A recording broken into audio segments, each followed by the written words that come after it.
ഹരിയാനയിലെ വോട്ട് ചോരിയുമായി ബന്ധപ്പെട്ട് രാഹുൽ ഗാന്ധി ഇന്നലെ നടത്തിയ വാർത്താ സമ്മേളനം നമ്മുടെ മുമ്പിലുണ്ട്. ഇന്നാണെങ്കിൽ ബീഹാറിലെ ആദ്യഘട്ട വോട്ടെടുപ്പ് കൂടി നടക്കുകയാണ്.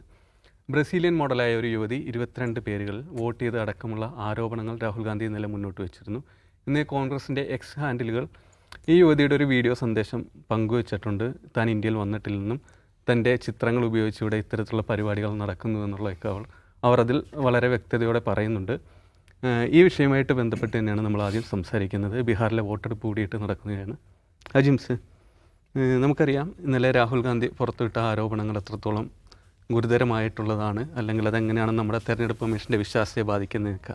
അതായത് ബീഹാറിലെ തെരഞ്ഞെടുപ്പിൻ്റെ തെരഞ്ഞെടുപ്പിൻ്റെ തലേ ദിവസമാണ് അത്തരം ഒരു വാർത്താ സമ്മേളനം നടക്കുന്നത്.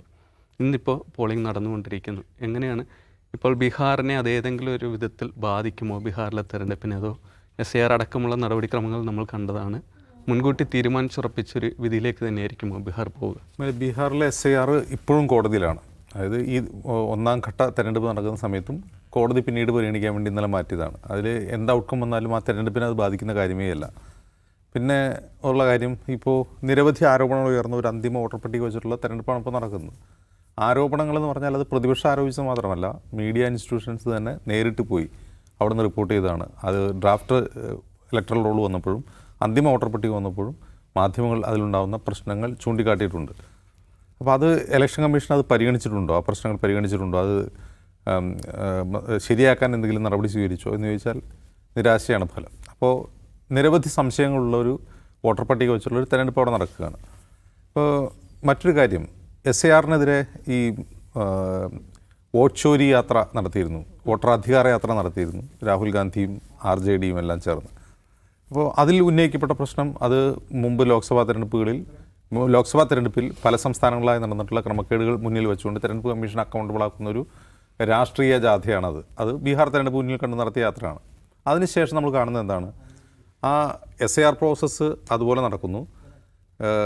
ഈ ആരോപണവുമായിട്ട് പ്രതിപക്ഷം മുന്നോട്ട് പോകുന്നു. പക്ഷേ പ്രതിപക്ഷം അതിൽ കൺസിസ്റ്റൻ്റായിട്ട് പിന്നെ നിൽക്കാൻ പറ്റുമെന്ന് വെച്ചാൽ ഇല്ല. കാരണം അവർ തെരഞ്ഞെടുപ്പ് പ്രക്രിയയിലേക്ക് ഇറങ്ങിക്കഴിഞ്ഞു. അവർ തെരഞ്ഞെടുപ്പ് പ്രചാരണത്തിലേക്ക്, സ്ഥാനാർത്ഥി നിർണ്ണയത്തിലേക്ക്, സീറ്റ് ഷെയറിങ്ങിലേക്ക് പോയി. ആ സമയത്ത് SIR അവിടെ കൂളായിട്ട് നടന്നുകൊണ്ടിരിക്കുകയാണ്. പിന്നെ നടക്കുന്നത് സുപ്രീം കോടതിയിലെ കേസ് മാത്രമാണ്. സുപ്രീം കോടതിയിലെ കേസ് കൊണ്ട് ഗുണമുണ്ടായെന്ന് ചോദിച്ചു കഴിഞ്ഞാൽ കുറേ ഗുണമുണ്ടായിട്ടുണ്ട്. കുറേ കാര്യങ്ങളിൽ തെരഞ്ഞെടുപ്പ് കമ്മീഷൻ അക്കൗണ്ടബിളായി എന്ന് തന്നെ പറയാം. അവർക്ക് മറുപടി പറയേണ്ടി വന്നു, വോട്ടർ പട്ടിക പ്രസിദ്ധീകരിക്കേണ്ടി വന്നു, അങ്ങനെ പല കാര്യങ്ങളും ചെയ്യേണ്ടി വന്നു. അപ്പോഴും ഉള്ള പ്രശ്നം എന്താണെന്ന് വെച്ചാൽ, ഈ സംശയനിഴലിലുള്ള ഒരു വോട്ടർ പട്ടികയിലാണ് ഈ തെരഞ്ഞെടുപ്പ് നടക്കുന്നത് എന്നുള്ളതാണ്. അപ്പോൾ അങ്ങനെ നടക്കുന്ന തെരഞ്ഞെടുപ്പിൻ്റെ ഔട്ട്കം എന്താകും? ഇപ്പോൾ ഈ പോൾ പേഴ്സൻ്റെയൊക്കെ നോക്കുകയാണെങ്കിൽ ആളുകൾ വോട്ട് ചെയ്യാൻ മടിക്കുന്നില്ല. അതായത് ഇത്രയധികം അലിഗേഷൻസ് ഉണ്ടായിട്ടും, ഇത്രയധികം തെരഞ്ഞെടുപ്പ് കമ്മീഷനെ കുറ്റപ്പെടുത്തിക്കൊണ്ട് പ്രതിപക്ഷ കക്ഷികൾ രാഷ്ട്രീയ പ്രചാരണം നടത്തിയിട്ടും ആളുകൾ വോട്ട് ചെയ്യാതിരിക്കുന്നില്ല.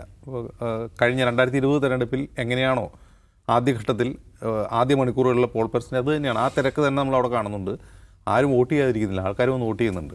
അപ്പോൾ അതൊരു നല്ല സൂചനയാണ്. കാരണം ഇത്രയും പ്രശ്നങ്ങളുണ്ടായിട്ടും ആൾക്കാർക്ക് തെരഞ്ഞെടുപ്പ് പ്രക്രിയയിൽ വിശ്വാസം നഷ്ടപ്പെട്ടില്ല, ആൾക്കാർ വോട്ട് ചെയ്യാൻ തയ്യാറാവുന്നു എന്നുള്ളത് വളരെ വലിയ കാര്യം തന്നെയാണ്. നമ്മളിന്ന് നമ്മുടെ റിപ്പോർട്ടറൊക്കെ ധനസുമോദൊക്കെ അവിടെ ചെല്ലുമ്പോൾ വലിയ ക്യൂ കാണുന്നുണ്ട് പോളിംഗ് സ്റ്റേഷന് മുന്നിൽ.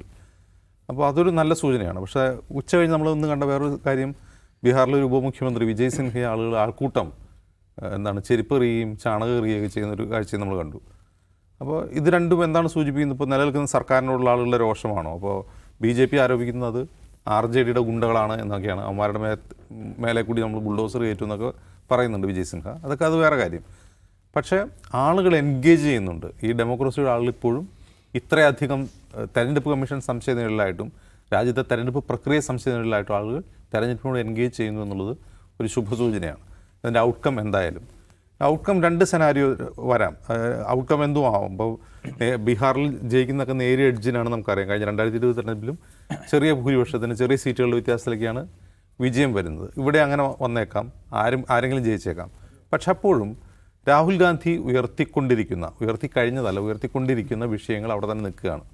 തെരഞ്ഞെടുപ്പ് കമ്മീഷൻ ഇപ്പോഴും മറുപടി പറയാതെ ഒരു വിഷമഘട്ടത്തിൽ തെരഞ്ഞെടുപ്പ് കമ്മീഷൻ നിൽക്കുന്ന സമയമാണ്. ഇന്നലത്തെ H ഫയൽസ് പ്രത്യേകിച്ചും. ഇപ്പോൾ H ഫയൽസിൽ ഇപ്പോൾ ഇന്നുണ്ടായിട്ടുള്ളൊരു ഡിഫൻസ് എന്ന് പറഞ്ഞാൽ, ആ ബ്രസീൽ മോഡലിൻ്റെ പടം വെച്ച വോട്ടർ പട്ടികയിലുള്ള 2 പേർ ഞങ്ങൾ വോട്ട് ചെയ്തതാണ് എന്ന് പറഞ്ഞ്, ഞങ്ങളാണത്, ഞങ്ങളുടെ അഡ്രസ്സാണത്, ഞങ്ങൾ വോട്ട് ചെയ്തതാണെന്ന് പറഞ്ഞ് ചില മാധ്യമങ്ങളുടെ മുമ്പിൽ വന്നു എന്നുള്ളതാണ്. പക്ഷെ അതുകൊണ്ട് മാത്രം അതൊരു ക്ലറിക്കൽ എറർ ആവുന്നില്ല. ഒരു അച്ചടി പിശകോ, ഒരു വോട്ടർ പട്ടികയിൽ അച്ചടി പിശകോ ഒരു ക്ലറിക്കൽ എറർ ആവുന്നില്ല. ഒരു ചിത്രം മാറിപ്പോകാം, ആളുകൾ ചിത്രങ്ങൾ ചിലപ്പോൾ അങ്ങോട്ടും ഇങ്ങോട്ടും മാറിപ്പോകാം, അതല്ലെങ്കിൽ ചിത്രം ഇല്ലാതിരിക്കാം, അഡ്രസ്സിൽ അക്ഷരത്തെറ്റ് വരാം. പക്ഷേ ഒരു ബ്രസീലിയൻ മോഡലിൻ്റെ പടം തെരഞ്ഞെടുപ്പ് കമ്മീഷൻ്റെ വോട്ടർ പട്ടികയിൽ കയറണമെങ്കിൽ അതിന് ബോധപൂർവമായ ഇടപെടൽ വേണം. അതിന് ഇതുവരെയും ഒരു മറുപടി ഉണ്ടായിട്ടില്ല. അതുമാത്രമല്ല, നിരവധി മുമ്പ് കർണാടകയിലും മഹാരാഷ്ട്രയിലും ഒക്കെ ആരോപിക്കപ്പെട്ടതുപോലുള്ള നിരവധി പ്രശ്നങ്ങൾ ഹരിയാനയിൽ സംഭവിച്ചിട്ടുണ്ട് എന്നുള്ള കാര്യവും രാഹുൽ ഗാന്ധി ചൂണ്ടിക്കാട്ടിയിട്ടുണ്ട്. അപ്പോൾ ഇതാണോ ശരിക്കും ഹൈഡ്രജൻ ബോംബ് എന്ന് ചോദിക്കും? ഇതാണോ ഏറ്റവും ഉന്നയിക്കാൻ പറ്റുന്ന ഏറ്റവും വലിയ ബോംബ്? അതല്ല, ഇനിയും വരാൻ കിടക്കുകയാണ്. ഇനി മഹാരാഷ്ട്രയാണ് ഡിഗ് ചെയ്യാനുള്ളത്.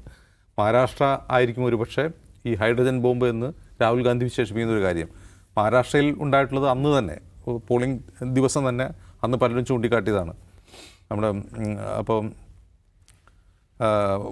മഹാരാഷ്ട്രയിൽ വോട്ടെടുപ്പിൻ്റെ അവസാന മണിക്കൂറുകളിൽ ധാരാളം വോട്ടുകൾ പോൾ ചെയ്യപ്പെടുന്നു, ലക്ഷക്കണക്കിന് വോട്ടുകൾ പോൾ ചെയ്യപ്പെടുന്നു. അതുപോലെ വോട്ടർ ലിസ്റ്റിലുള്ള അനോമലി, അതായത് ജനസംഖ്യയേക്കാൾ കൂടുതൽ വോട്ടർമാർ, ഇങ്ങനെയുള്ള ഒരുപാട് പ്രശ്നങ്ങൾ അവിടെ ഉണ്ടായിരുന്നു.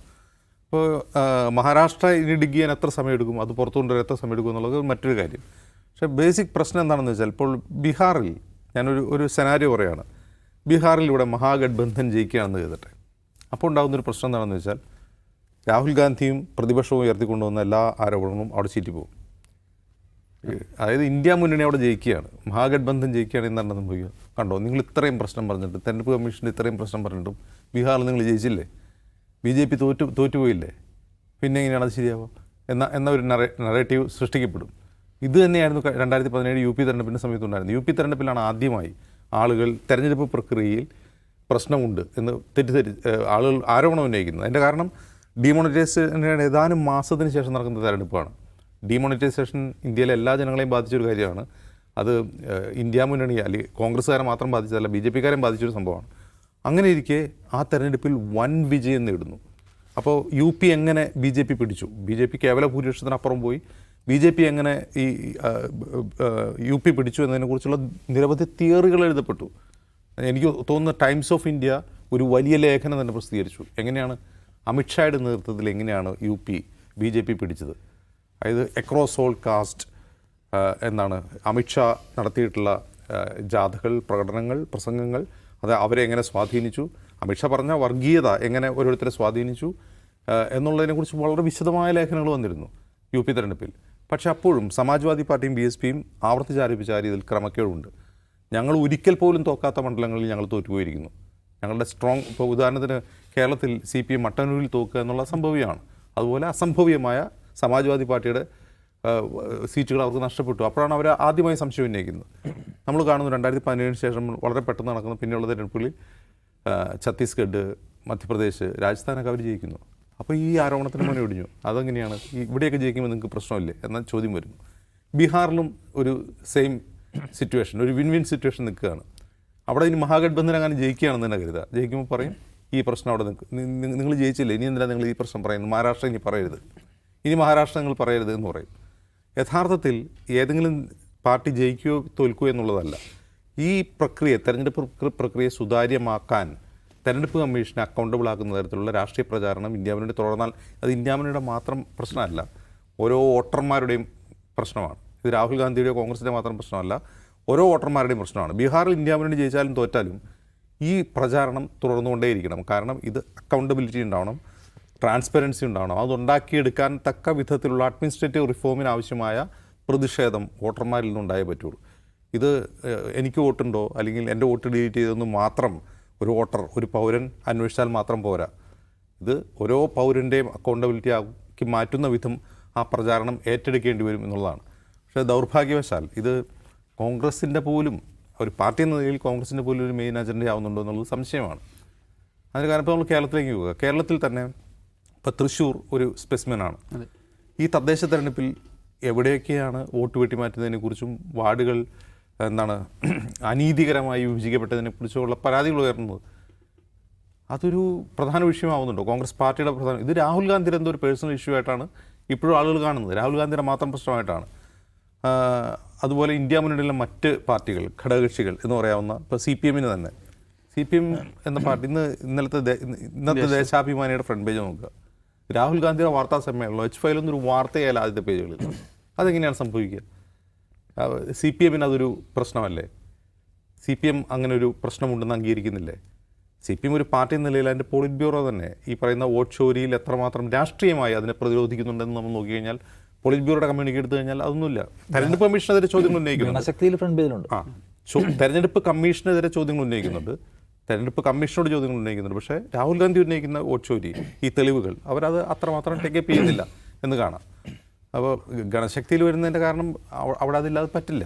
അതുകൊണ്ടാണ് ഇവിടെ അതെടുത്തു കഴിഞ്ഞാലും പറ്റില്ല എന്നുള്ളതാണ് അതിൻ്റെ ഒരു പ്രശ്നം.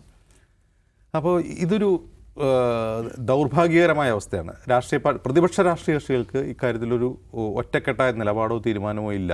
ഇന്ത്യ മുന്നണിക്കുള്ളിൽ തന്നെ അങ്ങനെ തീരുമാനമില്ല എന്നുള്ളത് ഈ ഉന്നയിക്കപ്പെടുന്ന ആരോപണങ്ങളുടെ ക്രെഡിബിലിറ്റിയെ ബാധിക്കുന്ന ഒരു കാര്യമാണ്. പക്ഷേ ക്രെഡിബിലിറ്റിയെ അങ്ങനെ ബാധിക്കുന്നില്ല. എൻ്റെ കാരണം എന്ന് വെച്ചാൽ വെറുതെ രാഷ്ട്രീയ ആരോപണം ഉന്നയിച്ച് പോകല്ല രാഹുൽ ഗാന്ധി ചെയ്യുന്നത്. ഒരു കൃത്യമായൊരു പവർ പോയിൻറ്റ് പ്രസൻറ്റേഷനിലൂടെ എന്താണ് എവിടെയാണെന്ന് കൃത്യമായി അത് ജനങ്ങളെ എഡ്യൂക്കേറ്റ് ചെയ്യുന്നതോടൊപ്പം തെരഞ്ഞെടുപ്പ് കമ്മീഷനോട് ചോദ്യങ്ങൾ ഉന്നയിക്കുകയാണ്, അവരെ കൊണ്ട് മറുപടി പറയിക്കാൻ നിർബന്ധിക്കുകയാണ്. ഇതൊരു സോഷ്യോ പൊളിറ്റിക്കൽ റിഫോമായി മാറണം എന്നുള്ളതാണ്. കേവലമായൊരു തെരഞ്ഞെടുപ്പ് രാഷ്ട്രീയകാല പ്രചാരണം എന്നതിനപ്പുറം ഒരു റിഫോമിൻ്റെ അടിസ്ഥാനത്തിൽ ആ ഒരു റിഫോമിലേക്ക് പോകണം. അതുകൊണ്ടാണ് രാഹുൽ ഗാന്ധി നിരന്തരം ആവർത്തിച്ച് പറയുന്നത് ജൻസിയോട് സംസാരിക്കും, നിങ്ങളുടെ കയ്യിലാണ് രാജ്യത്തിൻ്റെ ഭാവി എന്ന് പറയുന്നത്. കാരണം ഇത് പുതിയ തലമുറയെ നന്നായി സ്വാധീനിക്കുന്നുണ്ടെന്ന് രാഹുൽ ഗാന്ധി മനസ്സിലാക്കുന്നുണ്ട്. പുതിയ തലമുറ ഇതേക്കുറിച്ച് ബോധവാന്മാരാണ്. തങ്ങളുടെ രാജ്യത്തിൻ്റെ ഡെമോക്രസി എങ്ങോട്ടാണ് പോകുന്നതിനെക്കുറിച്ച് അവർ ചിന്തിക്കുന്നുണ്ട്. ബാക്കി മറ്റേ ഏജ് ഗ്രൂപ്പിലുള്ള ആളുകൾ എന്താണ്, അവർക്ക് ചിന്തിക്കാനും സംസാരിക്കാനും വേറെ കുറേ അധികം വിഷയങ്ങൾ മോദിജി ഇട്ട് കൊടുക്കുന്നുണ്ട്. അതുകൊണ്ട് അവരത് ചിന്തിച്ചുകൊണ്ടിരിക്കും. പക്ഷേ ജൻസി അത് ചിന്തിക്കുന്നുണ്ട് എന്നതിൻ്റെ ഉദാഹരണമാണ് നമ്മൾ സാമൂഹ്യ മാധ്യമങ്ങളിൽ അതിന് കിട്ടുന്ന ഒരു ട്രാക്ഷൻ. രാഹുൽ ഗാന്ധി അത് മനസ്സിലാക്കുന്നുണ്ട്, അദ്ദേഹം അത് സംസാരിച്ചുകൊണ്ടിരിക്കും. തെരഞ്ഞെടുപ്പ് കമ്മീഷൻ അതിനോട് പ്രതികരിക്കുന്നതുവരെ, അതിന് അക്കൗണ്ടബിൾ ആകുന്നവരെ, അതുപോലെ തന്നെ ഇന്ത്യ മുന്നണിയിലെ മറ്റ് ഘടകകക്ഷികൾ ഈ മുദ്രാവാക്യം ഏറ്റെടുക്കാൻ നിർബന്ധിതരാകുന്നവരെ എന്നാണ് ഞാൻ വിശ്വസിക്കുന്നത്. നിഷാദ്, നമ്മൾ ഇതുവരെ ഒരു കണ്ടുപരിചയമില്ലാത്തൊരു രീതിയായിരുന്നു രാഹുൽ മുന്നോട്ട് വെച്ചത്. ഇപ്പോൾ കർണാടകയാകട്ടെ അല്ലെങ്കിൽ മഹാരാഷ്ട്ര ആകട്ടെ, അവിടുത്തെ ഓരോ നിയമസഭാ മണ്ഡലങ്ങളിലെ വോട്ട് ചോരിയുമായി ബന്ധപ്പെട്ട ആരോപണങ്ങൾ ഒരു പ്രസൻറ്റേഷനിലൂടെ അവതരിപ്പിക്കുക. ബീഹാറിലെ വോട്ടെടുപ്പിൻ്റെ തലേ ദിവസം ഇതണക്ക് ഹരിയാന അല്ല ആ സംസ്ഥാനത്തിലെ തന്നെ മൊത്തത്തിൽ വോട്ടെടുപ്പിൽ പ്രശ്നങ്ങളുണ്ട്, വോട്ട് ചോരി വലിയ രീതിയിൽ നടന്നിട്ടുണ്ട് എന്നുള്ളൊരു ആരോപണം ഉന്നയിക്കുന്നു. ഇതിന് വേണ്ട രീതിയിൽ അജിംസ് പറഞ്ഞ പോലെ ഇവിടുത്തെ പ്രതിപക്ഷം അല്ല ഇന്ത്യ മുന്നണിയിലെ മറ്റ് കക്ഷികൾ, മറ്റ് രാഷ്ട്രീയ പാർട്ടികൾ ഏറ്റെടുക്കുന്നതിൽ അല്ലെങ്കിൽ ഒരു മടി കാട്ടുന്നുണ്ടോ എന്നുള്ളത്. കേരളത്തിൽ പോലും ഇതിനെ ഇപ്പോൾ വലിയ വാർത്തയാക്കുന്നതിൽ കുറച്ച് മാധ്യമങ്ങൾ ഒഴികെ ബാക്കി ഇപ്പോൾ CPM പോലും ഒരു മടിക്കുന്നത് അതിനെങ്ങനെയാണ് കാണുന്നത്? സത്യത്തിൽ ഇപ്പോൾ ഇന്ത്യൻ ജനാധിപത്യം നേരിടുന്ന സീരിയസ് ആയിട്ടുള്ള ഒരു ക്രൈസിസിനെ ആ നിലയ്ക്ക് എടുക്കുകയും അത് ജനങ്ങളെ എഡ്യൂക്കേറ്റ് ചെയ്യുക, ജനങ്ങൾക്കിടയിൽ നിന്നൊരു വലിയൊരു മൂവ്മെൻറ്റ് ഉണ്ടാക്കുന്നതിൽ എന്തുമാത്രം പണിയെടുക്കുന്നുണ്ടെന്ന് ചോദിച്ചാൽ അതിൽ നമുക്ക് നിരാശയാണെന്ന് പറയാൻ കഴിയും. പക്ഷേ എനിക്ക് തോന്നുന്ന കാര്യം, ഈ നരേന്ദ്രമോദി അധികാരത്തിൽ വന്ന 10 വർഷക്കാലം കൊണ്ട് ഇന്ത്യയിലെ സംവിധാനങ്ങൾക്കിടയിൽ, ഭരണഘടനാ സ്ഥാപനങ്ങൾക്കിടയിൽ തെരഞ്ഞെടുപ്പ് പ്രക്രിയക്കകത്തൊക്കെ ഉണ്ടായിരിക്കുന്ന പ്രശ്നമെന്ന് വെച്ചാൽ വലിയ ആസൂത്രണമുള്ള ഒന്നും ഭരണകൂട സംരക്ഷണമുള്ള ഒന്നും ഭീമന്മാർ നടത്തുന്ന പരിപാടിയാണ്. അതിനെതിരായിട്ട് നിങ്ങൾ ഇറങ്ങിത്തിരിക്കാൻ പോയാൽ നിങ്ങൾ പല കേസുകളിൽ കുടുങ്ങും, നിങ്ങൾ ജയിലിൽ പോയി കിടക്കും, നിങ്ങൾക്ക് പലതരത്തിലുള്ള വിപത്തുകൾ നിങ്ങളെ തേടി വരാം. അപ്പോൾ ചെറിയ പരിപാടിയല്ല ഇതിനെതിരെ മൂവ് ചെയ്യുക എന്നുള്ള കാര്യം. അപ്പോൾ രാഷ്ട്രീയ പാർട്ടികളെ സംബന്ധിച്ച് പോലും കേട്ടോ, ഇറങ്ങിത്തിരിച്ചാൽ നിങ്ങൾക്ക് നാളെ ഈ മന്ത്രിപദം ഉണ്ടാകുമോ, നിങ്ങൾക്ക് നാളെ അധികാരം ഉണ്ടാകുമോ, നിങ്ങൾക്ക് നാളെ ജയിലിൽ പുറത്തുണ്ടാകുമോ എന്ന് പോലും പറയാൻ പറ്റില്ല. അപ്പോൾ ആ നിലയ്ക്കുള്ള ഒരു പ്രതിസന്ധി അതിനകത്തുണ്ട്. ഞാൻ കാണുന്നത് കോൺഗ്രസ് എന്ന് പറയുന്ന പാർട്ടി സമീപകാലത്ത് കഴിഞ്ഞ ഒരു 10 വർഷക്കാലത്തിലധികമായിട്ടത് പ്രതിപക്ഷത്തിരിക്കുകയാണ്. ആ പാർട്ടി കഴിഞ്ഞ 10 വർഷക്കാലത്തിനിടയ്ക്ക് ചെയ്യുന്ന ഏറ്റവും മികച്ച രാഷ്ട്രീയ വ്യായാമമാണ് ഇതെന്ന് ഞാൻ പറയും. അവർ നടത്തുന്ന സമരം, അവരെ കൊണ്ട് സമരം നടത്താൻ പരിമിതിയുണ്ട്. അവർക്ക് ബൂത്ത് ലെവലിൽ ആളുകളില്ലാത്ത സംഘടനയാണ് ഇന്ത്യയിൽ. അവർക്ക് നിരന്തരമായ ഒരു സമര സംഘടനയായി മാറുക എന്ന് പറഞ്ഞാൽ അവർക്ക് അത്ര എളുപ്പമുള്ള കാര്യമല്ല.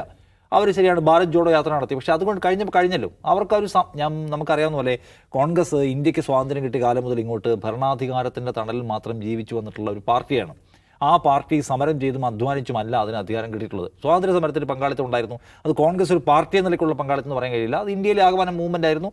ഒരു പാർട്ടിയുടെ പേര് അവകാശപ്പെടാൻ കഴിയുന്നതിൽ കോൺഗ്രസ് പറയാൻ പറ്റും. പക്ഷേ കോൺഗ്രസ് ആണ് അങ്ങനെ ഒരു ഇന്ത്യയിലെ ഒരു ഭരണത്തോട്, ഇന്ത്യയിലെ ജനജീവിത പ്രശ്നങ്ങളുടെ മേലുള്ള സമരം, ആ സമരത്തിന്മേൽ പണിയെടുത്തു വന്ന ഒരു പാർട്ടി എന്ന് പറയാൻ കഴിയാത്തതുകൊണ്ട് തന്നെ കോൺഗ്രസിൻ്റെ ഒരു സ്വഭാവം നമുക്കറിയാം.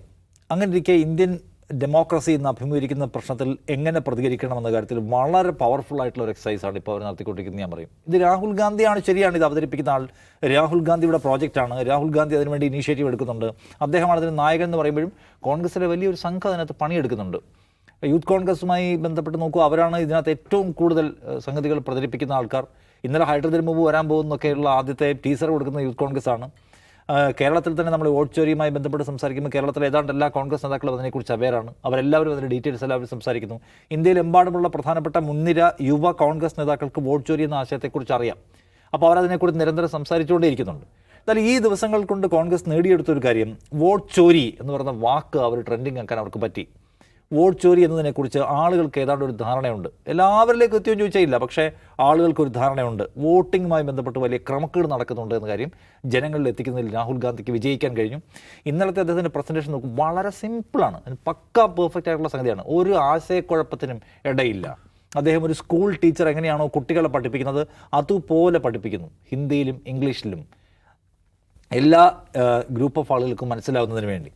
അപ്പോൾ അതുകൊണ്ട് കോൺഗ്രസ് സാധാരണ നിലയ്ക്ക് കോൺഗ്രസ് എന്തുമാത്രം നിരാശാരൂപത്തിലാണോ പെരുമാറിക്കൊണ്ടിരുന്നത് അതിൽ നിന്ന് വിട്ടിട്ട് അവർക്ക് വലിയ പദയാത്രകൾ സംഘടിപ്പിക്കാനോ സമരങ്ങൾ സംഘടിപ്പിക്കാനോ ജനങ്ങളെ സംഘടിപ്പിക്കാനോ കഴിയുന്നില്ല എങ്കിൽ കൂടി ഒരു പാർട്ടി എന്ന നിലയ്ക്ക് ഇന്ത്യയിൽ നടക്കുന്ന വലിയൊരു സ്കാം അവർ എക്സ്പോസ് ചെയ്തു. അത് ഒരു വലിയൊരു നേട്ടമായിട്ട് തന്നെ കാണണം കോൺഗ്രസ് പാർട്ടിയുടെ, രാഹുൽ ഗാന്ധിയുടെ.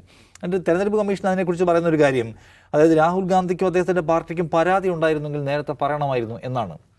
അപ്പോൾ തെരഞ്ഞെടുപ്പ് കമ്മീഷൻ്റെ മുമ്പിലേക്ക് രാഹുൽ ഗാന്ധി വെക്കുന്ന പ്രശ്നം കോൺഗ്രസിൻ്റെ ഒരു പരാതി, ഞങ്ങളുടെ ബൂത്തിലുണ്ടായിരുന്ന 3 കോൺഗ്രസ്സുകാരുടെ വോട്ട് വെട്ടിക്കളഞ്ഞു എന്നതിനെക്കുറിച്ചല്ലോ. തെരഞ്ഞെടുപ്പ് കമ്മീഷനോട് പറയുന്നത്, നിങ്ങൾ നടത്തിക്കൊണ്ടിരിക്കുന്ന ഇലക്ഷൻ മൊത്തം ഫ്രോഡ് പരിപാടിയാണ്. അത് ഇന്ത്യയിൽ ആര് ഭരിക്കണം ആര് മാറണം എന്ന് തീരുമാനിക്കുന്ന ഏറ്റവും അടിസ്ഥാന സത്താപരമായ പരിപാടിയാണ്. ആ പരിപാടി കംപ്ലീറ്റ് കുളമാക്കിയാണ് നിങ്ങൾ നടത്തുന്നതെന്ന് പറയുമ്പോൾ കോൺഗ്രസിന് പരാതി ഉണ്ടെങ്കിൽ നേരത്തെ പറയണമായിരുന്നു. കോൺഗ്രസിൻ്റെ പരാതിയുമായി ബന്ധപ്പെട്ട പ്രശ്നമാണോ? രാഹുൽ ഗാന്ധി ഉന്നയിക്കുന്നത് ഒരു പെറ്റീഷനാണോ? അല്ലല്ലോ. രാഹുൽ ഗാന്ധി ഇന്ത്യ നേരിടുന്ന ഒരു ഗുരുതരമായ പ്രതിസന്ധിയെ തുറന്നു കാണിക്കുകയാണ്. നാം എല്ലാവരും ആ പ്രതിസന്ധി എന്താണെന്ന് മനസ്സിലാക്കി നമുക്കതെല്ലാം മനസ്സിലാവുകയും ചെയ്യുന്നു. അപ്പോൾ അതേ കമ്മീഷൻ പോയിട്ട് കോൺഗ്രസിനോട് സംസാരിക്കുകയാണ്. കമ്മീഷൻ കോൺഗ്രസിനോടാണ് സംസാരിക്കുന്നത്. അല്ല, കമ്മീഷൻ സംസാരിക്കേണ്ടത് ഈ ജനങ്ങളോടാണ്, ഇന്ത്യയിൽ വോട്ട് ചെയ്യുന്ന കോടിക്കണക്കിന് മനുഷ്യരോടാണ് പറയേണ്ടത്. എന്തുകൊണ്ട് ബ്രസീലിയൻ മോഡൽ 22 പേരുകൾ വന്ന് വോട്ട് ചെയ്തു, അതിനുശേഷം ഒരു സ്ത്രീയുടെ മുഖമുള്ള പടം വെച്ച് 100 വോട്ട് ചെയ്തു, എങ്ങനെ ബ്ലേഡ് ആയിട്ടുള്ള പടം വെച്ച് വിവിധ സ്ഥലങ്ങളിൽ പോയി വോട്ട് ചെയ്തു, എങ്ങനെ ഒരു ബിൽഡിങ്ങിൽ നിന്ന് 501 വോട്ടർമാരുണ്ടായി, എങ്ങനെ BJP നേതാക്കൾ പല സ്ഥലത്തായി വോട്ട് ചെയ്തു. അത് ഇന്നിപ്പോൾ കാണൂ. കഴിഞ്ഞ ഫെബ്രുവരിയിൽ ഡൽഹിയിൽ വോട്ട് ചെയ്ത BJP നേതാവ് ഇന്നിപ്പോൾ ബീഹാറിൽ വോട്ട് ചെയ്യുന്ന 2 പടങ്ങൾ ഇപ്പോൾ നമുക്ക് സോഷ്യൽ മീഡിയയിൽ കാണാൻ പറ്റും. ഇതെങ്ങനെയാണ് സംഭവിക്കുന്നത്? അപ്പോൾ ഗുരുതരമായ ആക്ഷേപങ്ങൾ ഇതിനെക്കുറിച്ചെല്ലാം ഉന്നയിച്ചതിന് ശേഷവും ഇതെല്ലാം എക്സ്പോസ് ചെയ്യപ്പെട്ടതിന് ശേഷവും ഈ പരിപാടി നടന്നുകൊണ്ടിരിക്കുന്നത് മനസ്സിലാക്കണം. ഇതിൻ്റെ കുഴപ്പമിടാന്ന് ചോദിച്ചാൽ, ഇന്നിപ്പോൾ നടക്കുന്ന ബീഹാർ ഇലക്ഷൻ അതിൻ്റെ ഫലം എന്തായിരിക്കുമെന്ന് ബഹുഭൂരിപക്ഷം മനുഷ്യരും ഉറപ്പായിട്ടും വിചാരിക്കുന്നു BJP വിൽ വിൻ എന്നാണ്.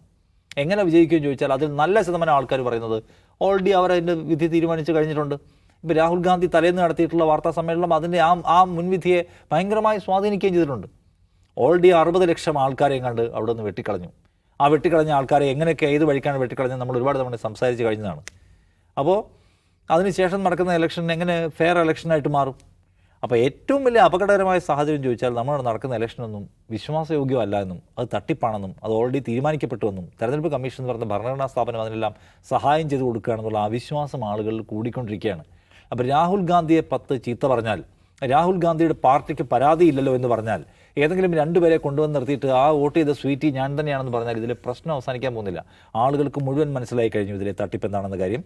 അപ്പോൾ അതുകൊണ്ട് ഒന്നുകിൽ തടയാനുള്ള സംവിധാനം ഉണ്ടാവുക, അല്ലെങ്കിൽ എന്ത് ചെയ്യുക? നിങ്ങൾ നോക്കൂ, ഇന്നലെ രാഹുൽ ഗാന്ധി പറഞ്ഞൊരു കാര്യമുണ്ട്. ഈ ക്രമക്കേട് മുഴുവൻ ചൂണ്ടിക്കാണിച്ച് അദ്ദേഹം പറയാണ്, 45 ദിവസം കഴിഞ്ഞാൽ എല്ലാ CCTV ഫുട്ടേജസും നശിപ്പിച്ച് കളയാവുന്നൊരു നിയമം ഉണ്ടാക്കി. എന്തിനാണ് നിയമം ഉണ്ടാക്കിയതെന്ന് അദ്ദേഹം ആവർത്തിച്ച് പലപ്പോഴായി ചോദിക്കുന്നുണ്ട്. ഇന്നലെയല്ല, ദിവസങ്ങളായി അദ്ദേഹം ചോദിക്കുന്നുണ്ട്. ആ നിയമം ഉണ്ടാക്കിയത് ഒരു ദിവസം ഇതെല്ലാം പുറത്തു വരും. ഇങ്ങനെ മൂടി വയ്ക്കപ്പെട്ട സത്യങ്ങൾ മിക്കത് ഒരു ദിവസം പുറത്തു വരുമല്ലോ. എത്രയോ കേസുകളിലെ പ്രതികളെയൊക്കെ 10-30 വർഷത്തിന് ശേഷം പിടിക്കുന്ന നമ്മൾ കണ്ടുണ്ട്. അതുപോലെ പുറത്തു വരും. ആ പുറത്തു വരുന്ന ഘട്ടത്തിൽ തെളിവുകൾ എക്സ്പോസ് ചെയ്യപ്പെടുമ്പോൾ അതിൽ പരിശോധന നടത്താൻ ദൃശ്യങ്ങളാണ് ഏറ്റവും വേഗത്തിൽ പരിശോധിക്കാൻ കഴിയുന്നത്. അത് ഉണ്ടാവരുതെന്ന് നിർബന്ധ ബുദ്ധി പ്രവർത്തിക്കുന്നുണ്ട്. അപ്പം നമുക്കൊന്നും മനസ്സിലാവാത്ത തരത്തിലുള്ള വമ്പൻ ആസൂത്രണം ഇതിൽ നടക്കുന്നുണ്ട്. വൻതോക്കുകൾ ഇടപെടുന്ന വമ്പൻ ആസൂത്രണം. അല്ല, ഇന്ന് ഇന്ത്യയിലും തെരഞ്ഞെടുപ്പ് കമ്മീഷനും ഇന്ത്യൻ സംവിധാനങ്ങളും മുഴുവൻ നടുങ്ങേണ്ട സംഗതിയാണല്ലോ ഈ പുറത്തു വിട്ടുകൊണ്ടിരിക്കുന്നത്. പക്ഷെ ഒന്നും സംഭവിക്കുന്നില്ല. അപ്പോൾ പിന്നാമ്പുറത്ത് നടക്കുന്ന ഏർപ്പാട് അതിഭീകരമായിട്ടുള്ള ഏർപ്പാടാണെന്ന് മനസ്സിലാക്കുക. അതിലേറ്റവും പ്രധാനം ഒരു കാര്യം ശരിയാണ്, പ്രസ് മീറ്റ് കൊണ്ട് കാര്യമില്ല. നിങ്ങൾ സുപ്രീം കോടതിയിൽ പോയതുകൊണ്ട് നിങ്ങൾക്ക് ഫലപ്രദമായ തീരുമാനം വേഗത്തിലുണ്ടാക്കാൻ കഴിയണം എന്നില്ല. സുപ്രീം കോടതിയും തെരഞ്ഞെടുപ്പ് കമ്മീഷനെ മറ്റൊരു ഭരണഘടനാ സ്ഥാപനമായിട്ട് കാണുകയും അതിൻ്റെ പ്രിവിലേജസിനെ അംഗീകരിക്കുകയും ചെയ്യുന്നുണ്ട്. പല കാര്യങ്ങളിലും അവർ പറയുന്ന സിദ്ധാന്തങ്ങൾ കോടതിക്ക് എടുക്കേണ്ടി വരും. പക്ഷേ ജനങ്ങൾക്ക്, നിങ്ങൾ എന്ത് ടെക്നോളജിയെക്കുറിച്ച് പറഞ്ഞാലും, നിങ്ങൾ എന്ത് സാങ്കേതികത്വം പറഞ്ഞാലും, ജനങ്ങളുടെ വിശ്വാസമാണ് പരമപ്രധാനമായ സംഗതി. അതില്ലാതെ ജനങ്ങൾക്ക് വിശ്വാസമില്ല. ഈ കളിയിൽ കളിക്കുന്ന എല്ലാവർക്കും വിശ്വാസമില്ലാതെ നിങ്ങൾ എന്ത് നിയമം ഉണ്ടാക്കിയാലും, നിങ്ങൾ എന്ത് അരഗൻസ് വർത്താനം പറഞ്ഞും കാര്യമില്ല. സോ ആ വിശ്വാസമില്ലാത്ത മനുഷ്യരെ സംഘടിപ്പിക്കുകയും തെരഞ്ഞെടുപ്പ് കമ്മീഷനെ അക്കൗണ്ടബിളാക്കുകയും ചെയ്യുന്ന അടുത്ത ഒരു മൂവ്മെൻറ്റ് സൃഷ്ടിക്കാൻ ഇടപെടുക എന്നതാണ് കോൺഗ്രസിനും മറ്റു പാർട്ടികൾക്കും ചെയ്യാനുള്ളത്. ഇല്ലെങ്കിൽ നിങ്ങൾക്ക് കളിക്കാൻ ഗ്രൗണ്ട് ഉണ്ടാവില്ല എന്ന പ്രശ്നത്തെ നിങ്ങൾ അഭിമുഖീകരിക്കേണ്ടി വരും. അതെ, രാഹുൽ ഗാന്ധിയോട് ഇപ്പോഴും തെരഞ്ഞെടുപ്പ് കമ്മീഷൻ പറയുന്ന രേഖാമൂലം പരാതി നൽകാൻ വേണ്ടിയിട്ടാണ്. അത്തരമൊരു പരാതിയിലൂടെ പരിഹരിക്കാൻ കഴിയുന്ന പ്രശ്നമല്ല നിലവിൽ ഇന്ത്യയിലുള്ളത് എന്നാണ് നമ്മൾ മനസ്സിലാക്കേണ്ടത്.